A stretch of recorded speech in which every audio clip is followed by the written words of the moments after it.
Eu peço aos irmãos que abram suas Bíblias,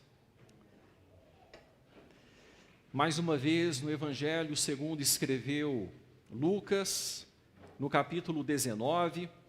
Hoje, a mensagem que temos a compartilhar com os irmãos é uma mensagem temática, traz um tema dentro do propósito que temos nesses meses, nessas semanas de abril, de falarmos sobre o sentido da Páscoa. Na semana passada tivemos a primeira pregação, quando percebemos que a Páscoa significa substituição, consagração e continuação. E os irmãos que estiveram aqui certamente se lembram da mensagem que foi pregada pelo pastor Vitor: substituição, consagração e continuação. Hoje nós falaremos sobre ungido para resgatar pecadores. É este o tema que nós vamos explorar. Ungido para resgatar pecadores. Eu creio que não precisa dizer que aquele que foi ungido, o Christos, o Messias de Deus, é o Senhor Jesus Cristo. E Ele o foi para que pudesse resgatar pecadores, como eu e como você. Em Lucas, então, capítulo 19, nós leremos outros textos das Escrituras, especialmente no livro de Lucas. No versículo de número 10, o texto da palavra de Deus assim nos diz: porque o Filho do Homem veio buscar e salvar o perdido. Vamos, irmãos, ler juntos este versículo das Escrituras? Porque o Filho do Homem veio buscar e salvar o perdido. Vamos mais uma vez. Porque o Filho do Homem veio buscar e salvar o perdido. Lucas 19, 10. Eu acho que você decorou este versículo, não foi? Lucas 19, 10. O Filho do Homem veio buscar e salvar o perdido. Com câncer avançado e avizinhando a morte, ex-presidente do Uruguai declara: Deus não existe, mas espero estar errado. Nascido em 20/5/1935, com 89 anos então, Mujica é um dos nomes mais conhecidos da política uruguaia. Tornou-se internacionalmente famoso por levar vida simples e muitas atitudes até elogiáveis que nós podemos ver neste homem público, e por promover medidas inclusivas. Fumante por toda a vida, afirmou que o câncer se espalhou do esôfago para o fígado e causou comoção ao declarar que está morrendo. O Senhor Jesus Cristo se encarnou para resgatar pessoas como Mujica. Como eu disse, nós leremos alguns textos bíblicos. Eu peço a você que no Evangelho de Lucas retorne comigo para o capítulo de número 5.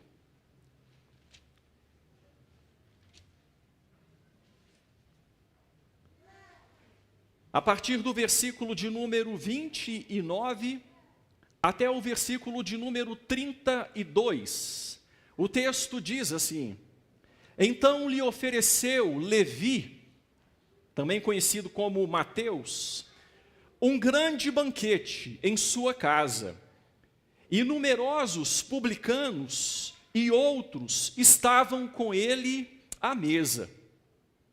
Os fariseus e seus escribas murmuravam contra os discípulos de Jesus, perguntando: por que comeis e bebeis com publicanos e pecadores. Vamos ler juntos o versículo de número 31. Respondeu-lhes Jesus: os sãos não precisam de médico, e sim os doentes. Não vim chamar justos, e sim pecadores ao arrependimento. Um jantar, um banquete dado por Levi, que teve também sua vida mudada como teve Zaqueu. Ele foi chamado pelo Senhor, ele deixou tudo, deixou a coletoria e seguiu o Senhor Jesus. E ali então, neste banquete, estava com ele aqueles que lhe eram amigos, outros cobradores de impostos, e pessoas que eram consideradas pelos religiosos da época, pessoas especialmente pecadoras. E os fariseus e os escribas começaram a murmurar, a reclamar com os discípulos de Jesus, dizendo: olha, por que é que vocês comem e bebem com publicanos, com pecadores? E o Senhor Jesus Cristo então disse: os sãos não precisam de médico, mas os doentes. Eu não vim chamar justos, e sim pecadores ao arrependimento. Sim, ele foi ungido para resgatar pecadores. E resgatados pelo Senhor Jesus Cristo, nós podemos experimentar a Páscoa, como vimos na semana passada. Podemos experimentar o Cordeiro de Deus sendo morto em nosso lugar, nos substituindo. E como resposta a essa morte substitutiva, podemos consagrar a nossa vida a Deus, viver para Deus, com o coração eternamente grato, e assim continuar esta obra, orientando os nossos filhos e orientando as pessoas com quem nós convivemos acerca deste caminho de salvação. E sobre este caminho de salvação, nós refletiremos sobre o que a palavra de Deus tem a dizer acerca do resgate de pecadores operado pelo Senhor Jesus Cristo, ungido para resgatar pecadores. Agora eu quero que você abra sua Bíblia em Lucas capítulo 4. E esse é o texto no qual nós mais nos delongaremos. Lucas capítulo 4, a partir do versículo 16.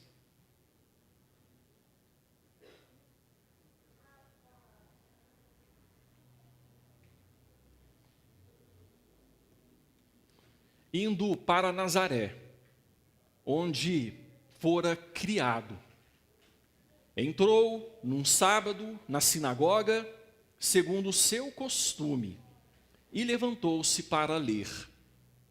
Então lhe deram um livro do profeta Isaías, e abrindo o livro, achou o lugar onde estava escrito: o Espírito do Senhor está sobre mim, pelo que me ungiu para evangelizar os pobres. Enviou-me para proclamar libertação aos cativos e restauração da vista aos cegos, para pôr em liberdade os oprimidos e apregoar o ano aceitável do Senhor. Tendo fechado o livro, devolveu-o ao assistente e sentou-se. E todos na sinagoga tinham os olhos fitos nele. Então passou Jesus a dizer-lhes: hoje se cumpriu a escritura que acabais de ouvir. Até aqui, irmãos, até o versículo de número 21.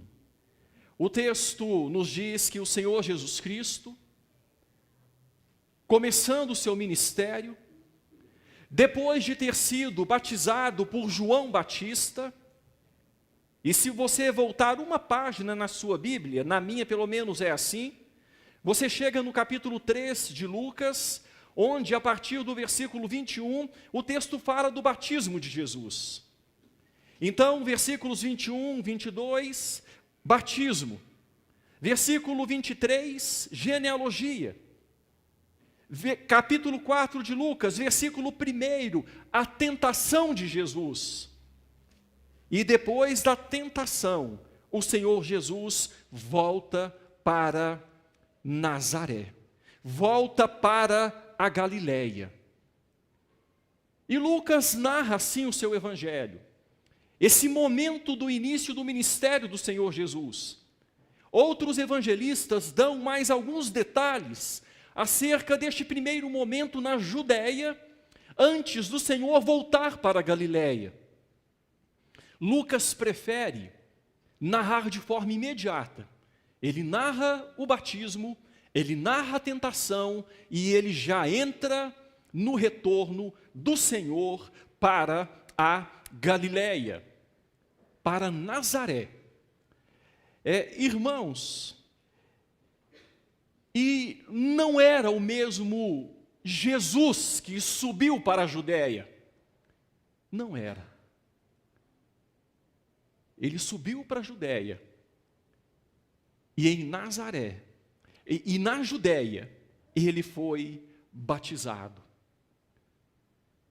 Algumas coisas aconteceram. João Batista, que já estava nacionalmente conhecido como profeta de Deus, testemunhou de Jesus, dizendo: este é o Cordeiro de Deus que tira o pecado do mundo. Ali o Senhor Jesus começou a fazer sinais, ele começou a se manifestar, ele começou a falar de modo que o povo se assombrava, se encantava, como ninguém jamais havia falado. Ao voltar para Nazaré, ele não era o mesmo que subiu para Jerusalém ou para a Judéia. Era uma outra pessoa. Ele havia sido batizado, e daqui a pouco nós vamos falar um pouco mais sobre o seu batismo. Mas no versículo 16, então, o texto diz que ele foi para Nazaré, onde fora criado. A profecia disse que ele seria chamado Nazareno, e lá ele passou os primeiros momentos da sua vida, até essa idade de 30 anos. E ele entrou num sábado, era o dia de culto, era o dia de celebração dos judeus, na sinagoga. E a sinagoga era a igreja dos judeus, não era o templo. Havia um templo só em Jerusalém, mas as sinagogas estavam espalhadas pelas cidades, pelas aldeias, e era lugar de estudo das Escrituras. E ele então, num sábado, dia de culto, ele foi na sinagoga, e o texto traz uma colocação muito importante, segundo o seu costume. Era costume dele. Ele foi criado em Nazaré, e durante sua vida, ele frequentava a sinagoga. E na sinagoga se estudava as Escrituras do Antigo Testamento. E ele cresceu assim. Com 12 anos, ele já tinha um profundo conhecimento das Escrituras. Embora, muito provavelmente, ele não tenha chegado a ter na sua casa as Escrituras. Naquela época, só famílias abastadas tinham porções das Escrituras. Os livros da época, os pergaminhos, os papiros eram caros. A família do Senhor Jesus era simples. Muito possivelmente, ele nunca teve na sua casa como você tem as Escrituras do Antigo Testamento. Mas ele valorizava os estudos na sinagoga. Era costume dele.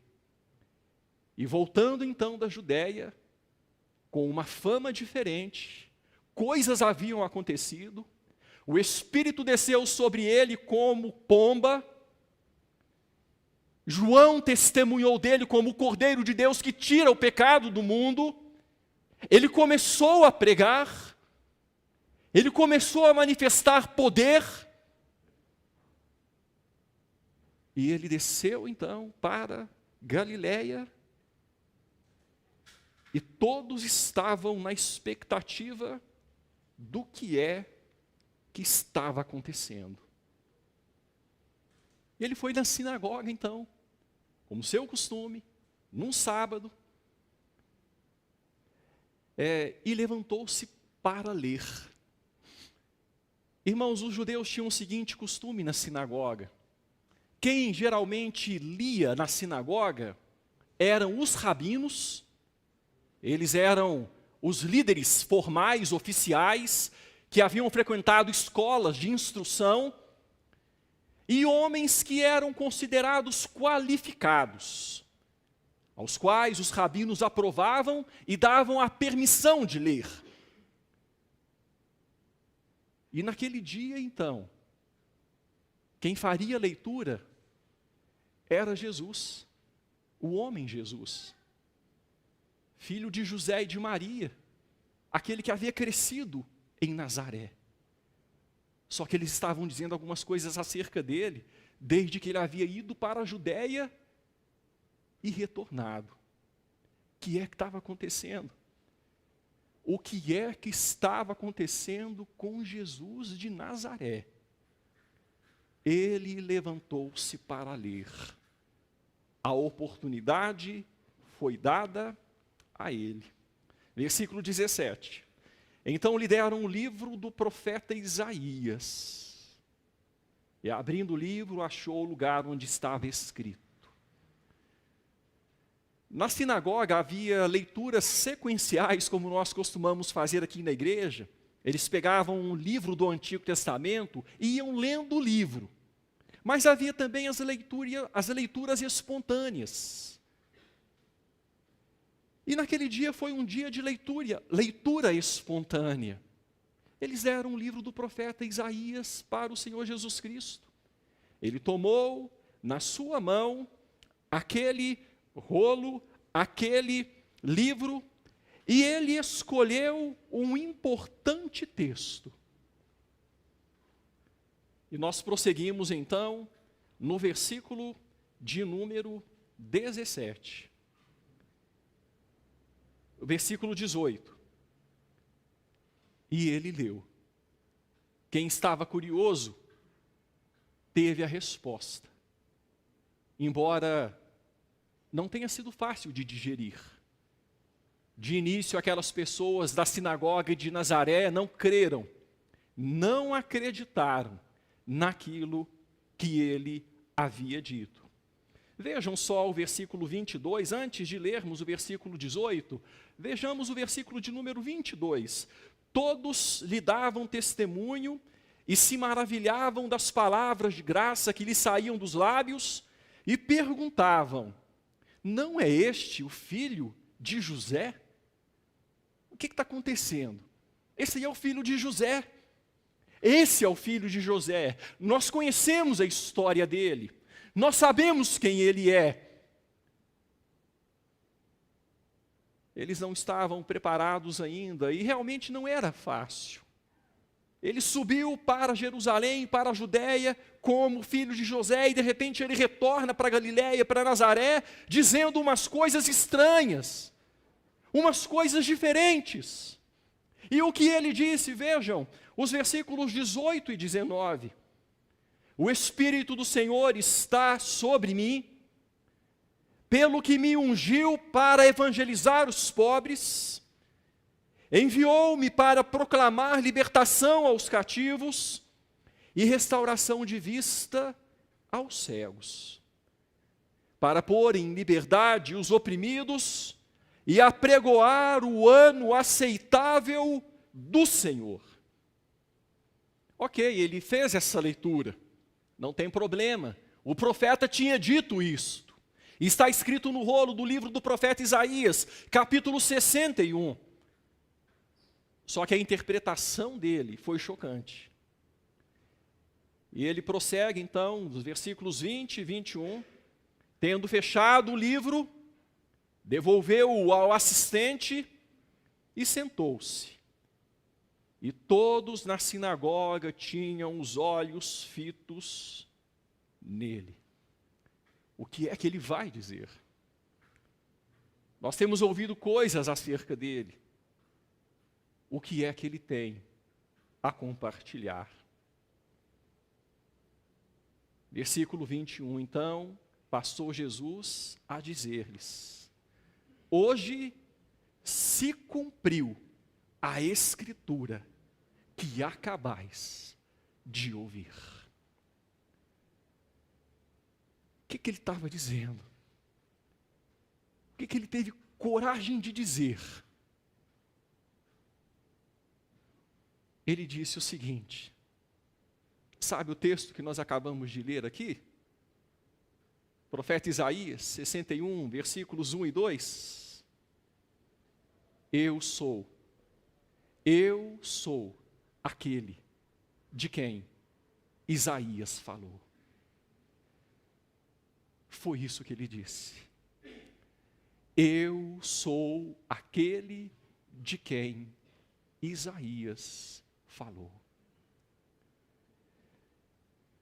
Imagine você tendo sido criado naquela sinagoga, visto Jesus crescendo ali, passando pela adolescência, se tornando homem, indo à sinagoga com Maria e com José, com seus irmãos.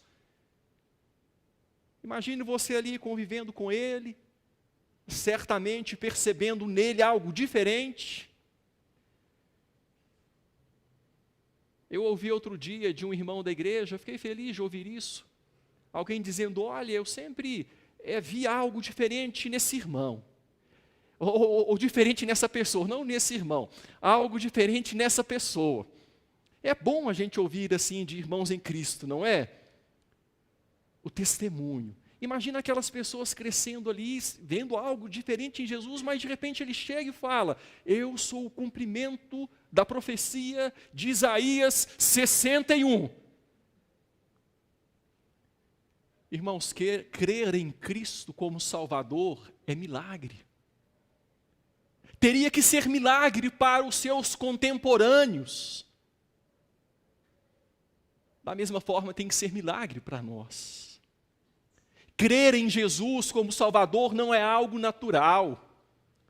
Crer em Jesus como Salvador não é algo que vai de acordo com o raciocínio humano, não é matemático. É espiritual. É pela fé, através de ação, do toque de Deus, nascer do alto. E ele então diz, hoje se cumpriu a Escritura que acabais de ouvir.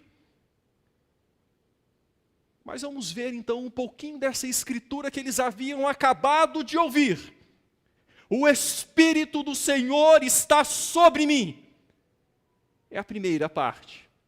O Espírito do Senhor está sobre mim. Volte comigo, por favor, para o capítulo 3. Capítulo 3 de Lucas, versículo 21 e 22.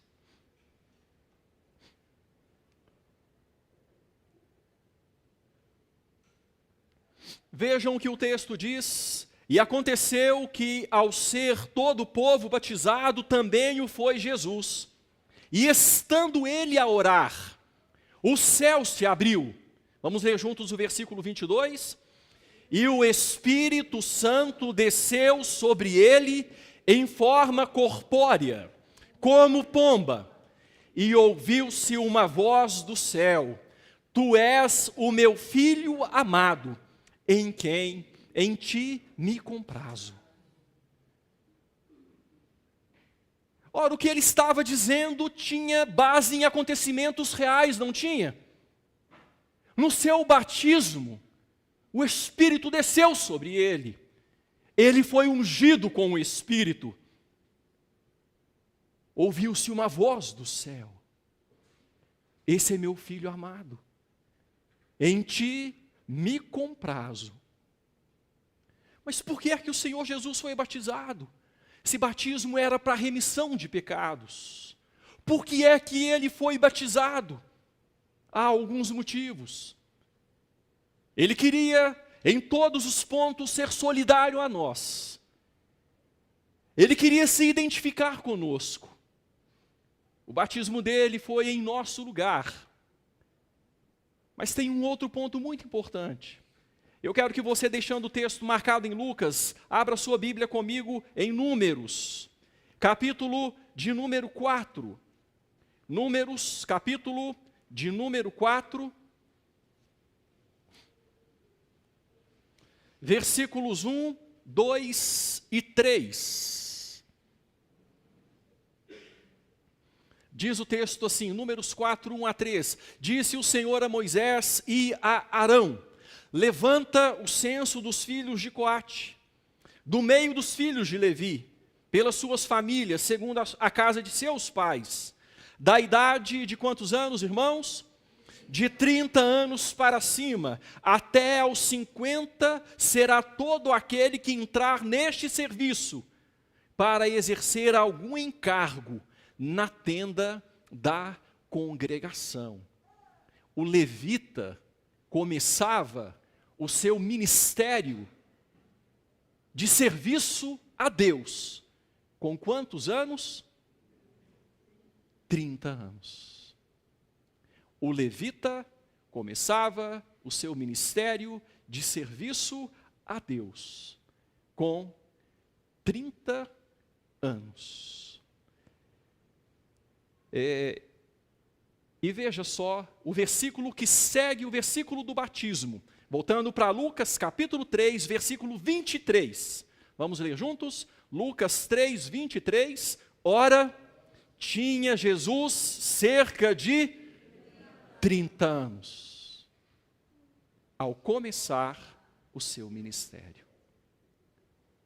Tinha Jesus cerca de 30 anos.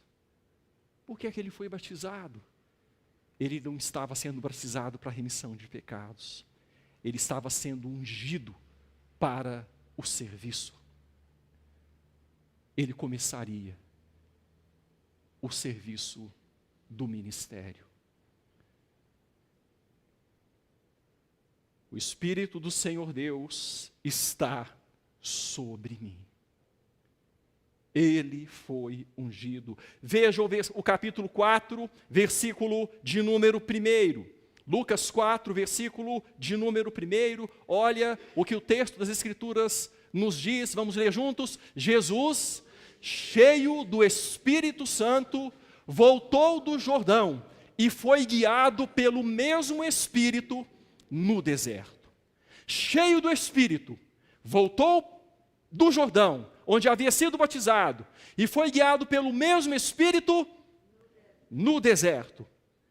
Quando nós vemos esse texto, é o texto da tentação, onde ele foi guiado pelo Espírito para ser tentado em todas as coisas, a nossa semelhança, mas sem pecado. Uma tentação intensiva, exaustiva. A tentação que Adão teve no jardim, no paraíso, ele teve no deserto. Mas diferente do primeiro Adão, ele não caiu.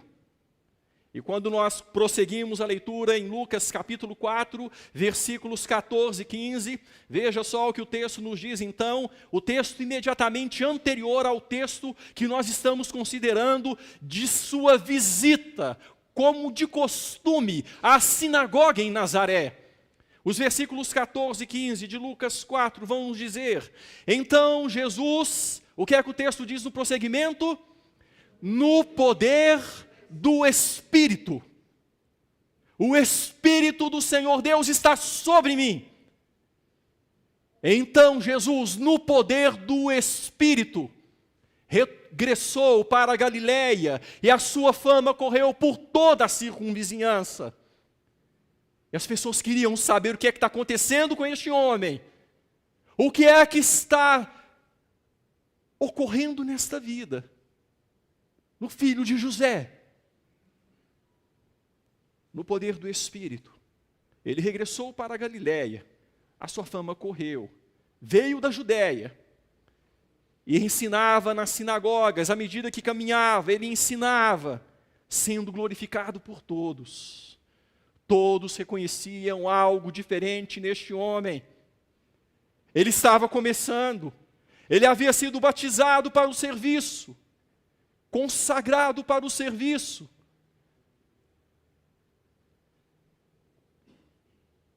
Então ele abre o livro e lê: o Espírito do Senhor está sobre mim, pelo que o Senhor me ungiu. E ele começa então a citar finalidades pelas quais ele havia sido ungido. Pelo que o Senhor me ungiu para evangelizar os pobres.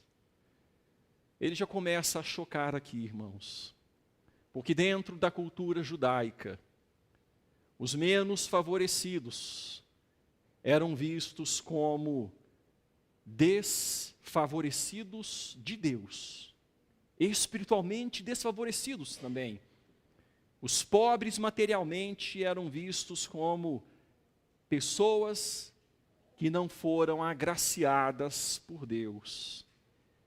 E ele disse: eu fui ungido para evangelizar os pobres. Isso aqui já era escândalo, de certa forma. Eu fui enviado para proclamar libertação aos cativos. E tudo o que ele está dizendo aqui tem a ver com pecado. Tem a ver com consequências do pecado. Eu fui enviado para proclamar libertação aos cativos, pecadores que se tornaram escravos do pecado, algemados, sem saber como se libertar de suas algemas. Eu fui ungido.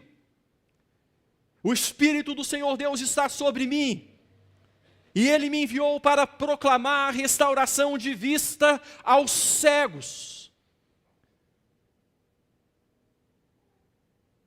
A cegueira também, naquela época, tinha a ver na mentalidade judaica, com castigo divino,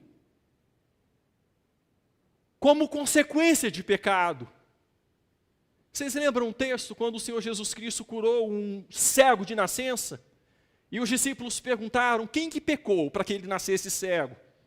Vocês se lembram disso? Quem que pecou para que ele nascesse cego? A cegueira tinha a ver com consequência de pecado dentro da mentalidade judaica. E o Senhor Jesus então disse: eu vim proclamar restauração de vista aos cegos. O Espírito do Senhor está sobre mim, o Senhor me ungiu para colocar em liberdade os oprimidos, aqueles que estão debaixo do jugo de Satanás, aqueles que estão cativos, opressos. Eu peço a você que vá um pouquinho adiante, para o capítulo 13.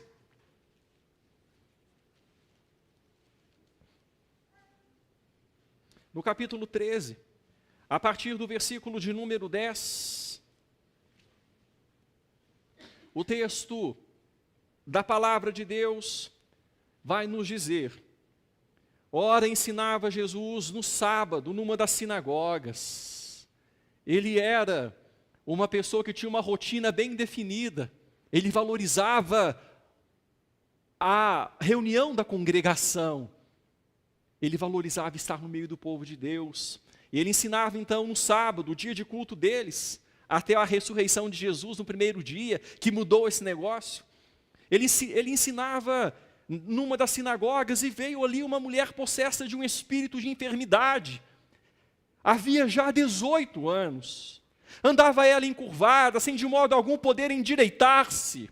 Imagina a situação daquela mulher, uma mulher com um problema sério de coluna.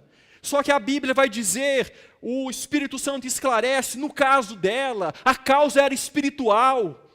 Era um peso espiritual que estava sobre ela. Não era de origem orgânica. a enfermidade dela. Havia um espírito ali agindo naquela mulher. Vendo a Jesus, chamou-a e disse-lhe: mulher, estás livre da tua enfermidade. Irmãos, o que é que o que é que o Senhor Jesus fez aqui? Ele fez aquilo para o que ele foi ungido. Ele foi ungido, recebeu o Espírito Santo para proclamar libertação aos cativos, pôr em liberdade os oprimidos. Ele fez simplesmente aquilo para o que ele havia sido ungido. Mulher, estás livre da tua enfermidade. Impôs as mãos sobre ela. Ela imediatamente se endireitou e dava glórias a Deus. Você já teve um jeito na coluna que você ficou uns dias com a coluna doendo? Meio travado, andando torto? Às vezes acontece, né? A gente pega um peso de mau jeito, às vezes jogando bola, alguma coisa assim, pisa em falso, aí dá aquela torção na coluna, e a gente fica andando todo torto. Aquela mulher andava torta há 18 anos. Imagina só. E possivelmente, segundo estudos, a enfermidade dela, claro, de fundo espiritual, mas que havia se somatizado, era uma enfermidade que causava muita dor. Muita dor. O Senhor Jesus Cristo não conseguia reter a compaixão. Ele não conseguia deixar de fazer aquilo para o que ele havia se encarnado. E ele disse: mulher, estás livre da tua enfermidade. Colocou as mãos sobre ela, ela se endireitou, dava glória a Deus. O chefe da sinagoga, bruto, indignado, homem esquisito, religioso, não tinha visão espiritual. O chefe da sinagoga, indignado de ver que Jesus curava no sábado. Veja só a cegueira espiritual. Nem todo mundo enxerga, nem todo mundo vê com os olhos espirituais.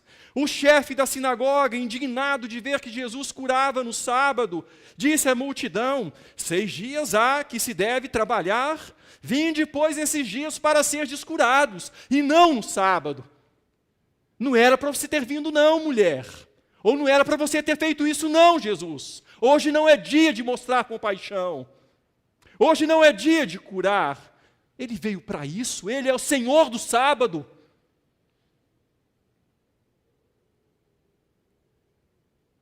Disse-lhe, porém, o Senhor: hipócritas, vocês estão todos errados. Vocês estão errados. Vocês estão trocando as coisas, valorizando o que tem menos valor, desvalorizando aquilo que tem valor.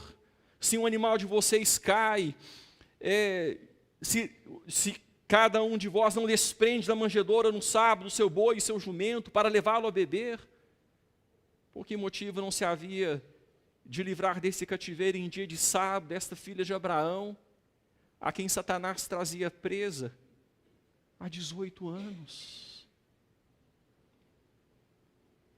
Ele não podia deixar de fazer aquilo pelo qual ele havia sido ungido pelo Espírito Santo. O Espírito do Senhor Deus está sobre mim, pelo que me ungiu para pôr em liberdade os oprimidos. Enviou-me a apregoar o ano aceitável do Senhor.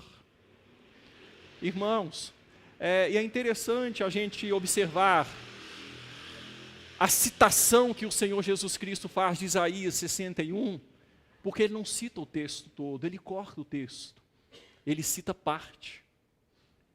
E ele cita o ministério de redenção, ele cita a sua unção para resgatar pecadores. E ele então vai mostrar que o Senhor ungiu, enviou para apregoar o ano aceitável do Senhor. E aqui ele faz uma menção ao ano do jubileu. Lá em Levítico capítulo 25, nós temos a descrição do ano do jubileu. Era o ano de perdão. Era o ano quando as dívidas eram perdoadas, quando os débitos eram cancelados. E aqueles que estavam endividados, aqueles que estavam escravizados, eram libertados. E então ele cita o ano do jubileu, ele diz: o Senhor me enviou para apregoar o ano aceitável do Senhor, o ano do perdão das dívidas. Ele foi ungido para resgatar pecadores. Ele pega o livro, ele fecha o livro, devolve ao assistente, se assenta, todos com os olhos fitos nele, espantados das notícias que estavam ouvindo, vindas da Judéia. O que este homem vai dizer? Então, ele diz: o que vocês ouviram se cumpriu. Seu ministério estava começando. O Senhor Jesus foi ungido para resgatar pecadores. Irmãos, eu me encanto com um texto das Escrituras, e você que me ouve já há alguns anos, você já me ouviu falar esse texto algumas vezes.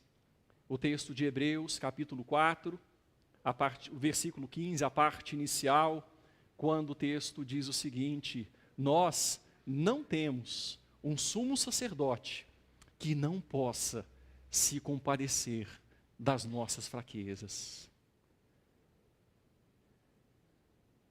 Foi a forma que o autor aos Hebreus quis transmitir a verdade. É impossível que ele não se compadeça das nossas fraquezas. É impossível. Como nós cantamos, ele de fato é o Rei da compaixão. Eu coloquei outros exemplos aqui para citar, irmãos. Nas imediações aqui do texto de Lucas mesmo, no capítulo 5, quando fala da cura do paralítico em Cafarnaum, quando ele olha para aquele homem: filho, tem bom ânimo, perdoados são os teus pecados. Eu coloquei outros textos, mas eu não vou delongar, não vou destacar outros textos aqui. Creio que os que foram falados são suficientes para ressaltar a verdade deste tema: ungido para resgatar pecadores. E para finalizar, eu quero que você abra agora em Lucas, o segundo volume, Atos. Lucas, segundo volume, capítulo de número 10. O livro de Atos dos Apóstolos. Aqui Lucas vai dar um resumo do ministério do Senhor Jesus. Ele vai dar um resumo daquele que foi ungido para resgatar pecadores. Atos capítulo 10, versículo 36. Olha o que o texto diz. Esta é a palavra que Deus enviou aos filhos de Israel, anunciando-lhes o evangelho da paz, por meio de Jesus Cristo. Este é Senhor de todos. De todos como assim? Judeus e gentios.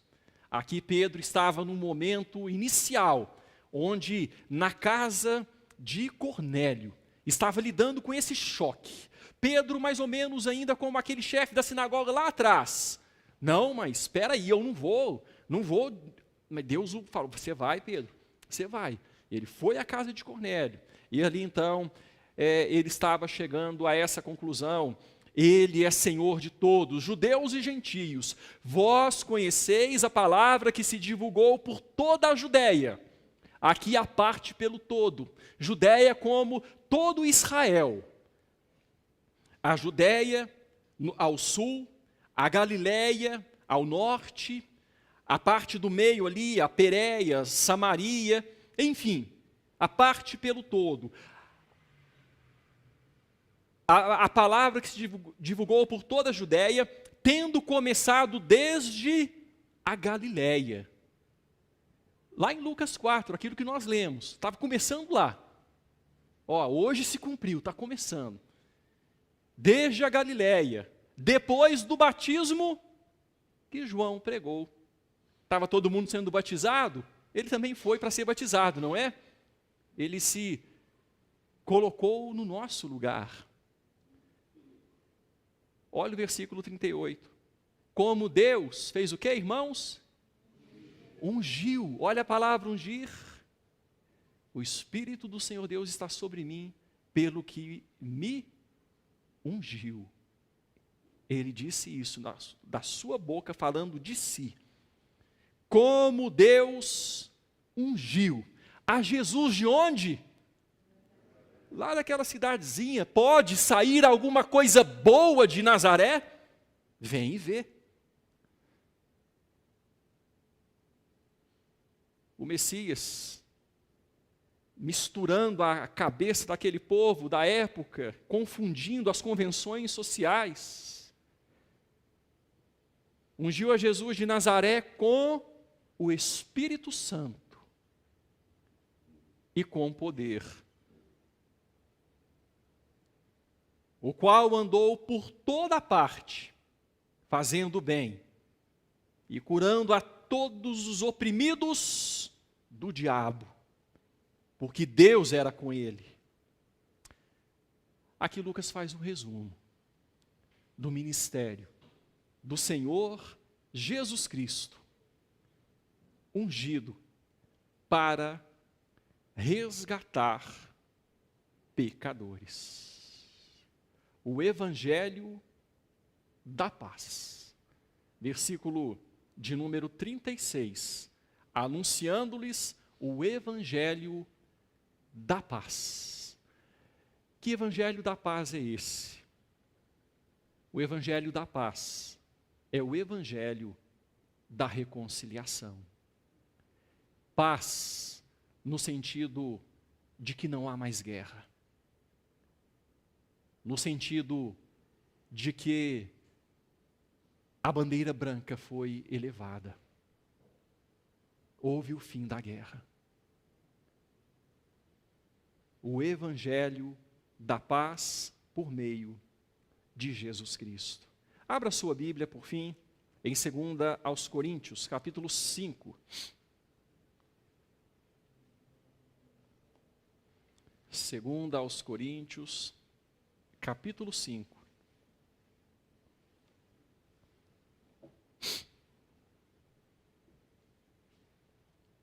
A partir do versículo 18.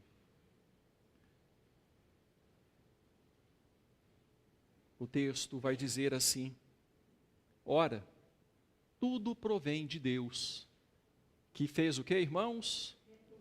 Nos reconciliou consigo mesmo por meio de Cristo. O Evangelho da paz em Jesus Cristo. Deus decretou, proclamou a paz por meio de Jesus. Tudo provém de Deus, que nos reconciliou consigo mesmo por meio de Cristo e nos deu o ministério da reconciliação. Como assim? A saber que Deus estava em Cristo reconciliando consigo o mundo, não imputando aos homens as suas transgressões. Ele veio para resgatar pecadores, ungido para resgatar pecadores, e nos confiou a palavra da reconciliação. Então ele nos deu o ministério da reconciliação.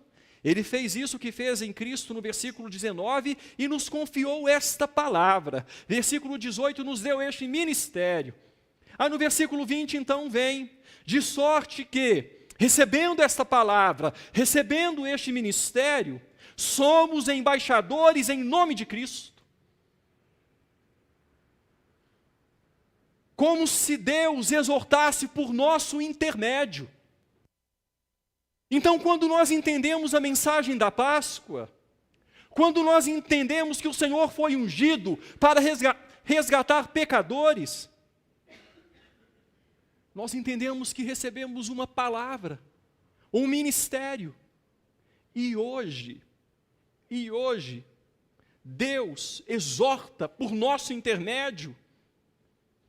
O que Ele faz então por nosso intermédio? Paulo diz no final do versículo 20, em nome de Cristo, pois rogamos que vos reconcilieis com Deus. Reconcilieis como? Simplesmente entendendo que Ele já levantou a bandeira da paz. Em Cristo, a guerra, o pecado que nos separa de Deus, já não nos separa mais. A barreira caiu. Por quê? Olha o versículo 21. Aquele que não conheceu o pecado, Ele, Deus, o fez pecado por nós. A barreira caiu. A guerra já não existe. Mas e o pecado? Deus fez de Jesus pecado por nós. E quando nós confiamos nele, o seu último batismo, que não foi o do Jordão, foi o batismo de morte. Um batismo ainda tenho que receber e como me angustio. Na morte Ele nos representou.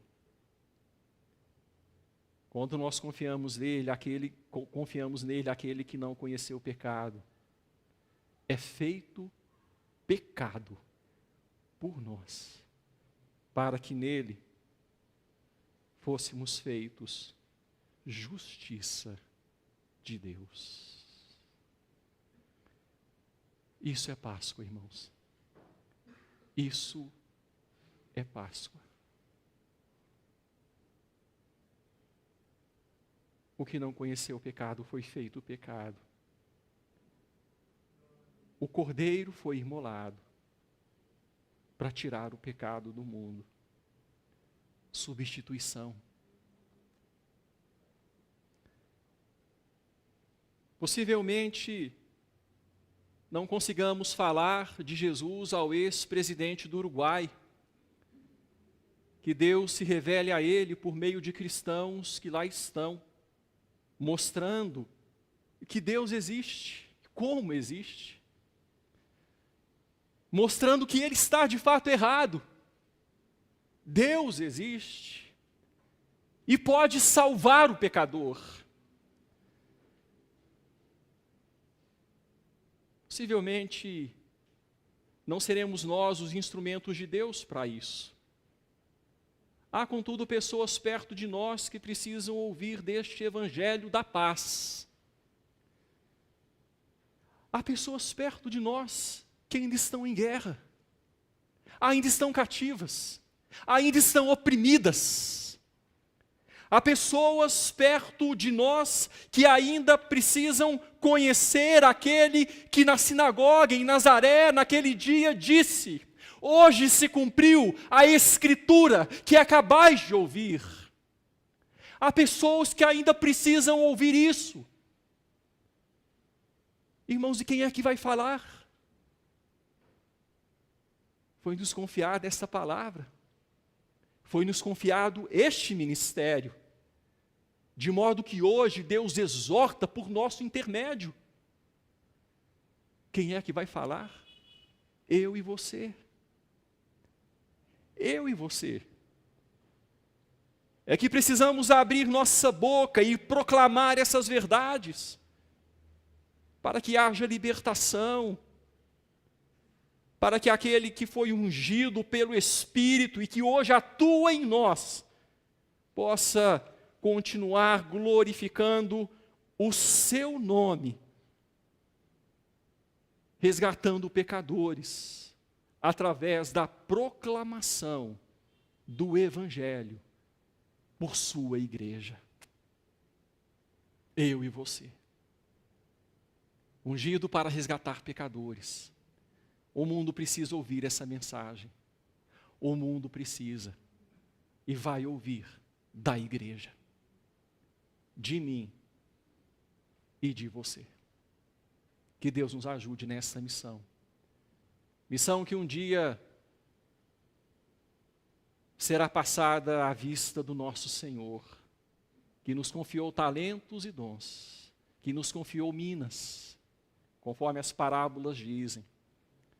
Um dia nós estaremos diante do Senhor e poderemos com alegria, cumprindo essa missão, dizer para Ele: Senhor, Tu me confiaste tantas minas, Tu me confiaste tantos talentos, e eis aqui o que eu pude fazer com aquilo que o Senhor me deu. Que Deus nos ajude. Peço a você que feche os seus olhos e nós vamos finalizar orando ao Senhor. E eu quero dar a você, além daqueles motivos pelos quais o Espírito Santo mesmo está atuando no seu coração e trazendo à sua mente, 2 motivos pelos quais você orar. Primeiro motivo, valorizar a igreja. O Senhor Jesus Cristo, como de costume, foi à sinagoga. Não tinha uma Bíblia em casa, mas ele valorizava os estudos na sinagoga. Ele aprendeu. Como ele aprendeu? Valorize a igreja, meu irmão, frequente a igreja. Além disso, valorize a Bíblia que você tem na sua casa. Esse é o primeiro motivo que eu queria deixar para você. E o segundo, é este que acabamos de ver. Nós somos embaixadores. E a mensagem da Páscoa precisa ser ouvida da nossa boca. Isaías 61 já se cumpriu. Lá em Nazaré, há 2000 anos, quando aquele que se pensava ser filho de José e de Maria, começou o seu ministério.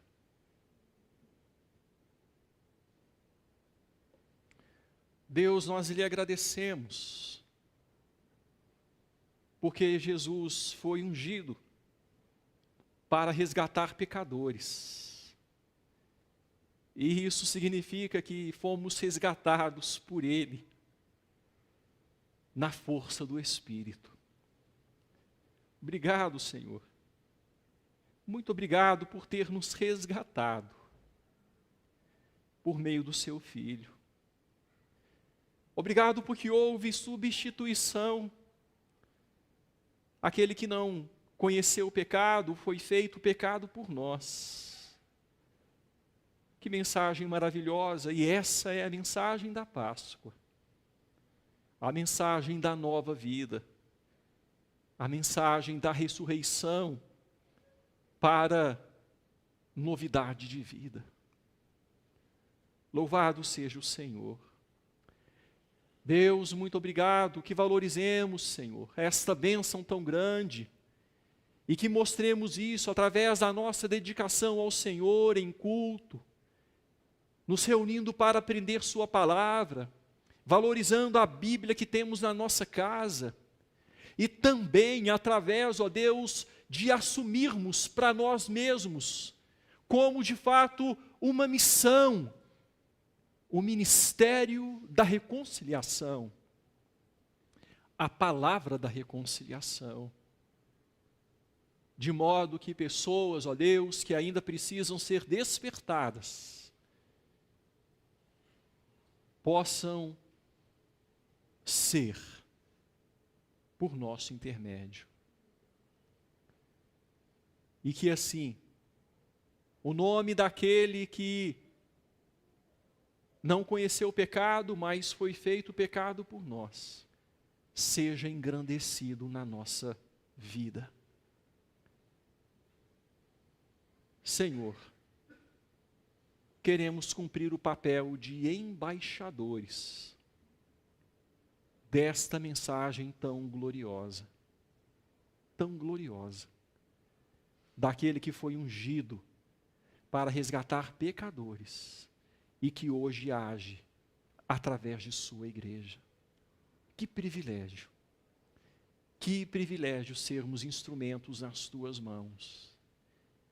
Ele mesmo disse: recebereis poder ao descer sobre vós o Espírito Santo, e sereis minhas testemunhas.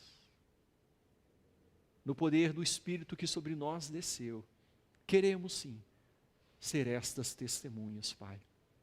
Ajuda-nos.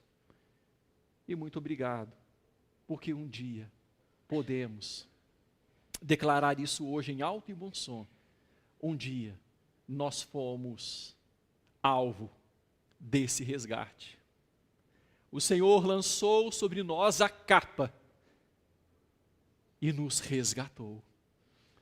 Assim como resgatou Zaqueu, o Senhor nos resgatou quando estávamos perdidos, pelo que somos eternamente gratos. Amém, Senhor. Irmãos, povo resgatado por Deus, para proclamar as virtudes daquele que nos tirou das trevas para a sua maravilhosa luz. Ide em paz. E que a graça maravilhosa de nosso Senhor e Salvador Jesus Cristo, graça a respeito da qual não temos nem palavras, Deus. O grande e eterno amor do Senhor, o Pai, as comunhões do Espírito Santo que repousa sobre nós, estejam sobre a vida de cada um de nós, hoje e para todo sempre. Enquanto nesta terra, nos capacitando a cumprir o nosso chamado de proclamadores do ministério da reconciliação. Hoje é assim e para sempre, glorificando o Senhor nos céus por nosso resgate. Amém e amém.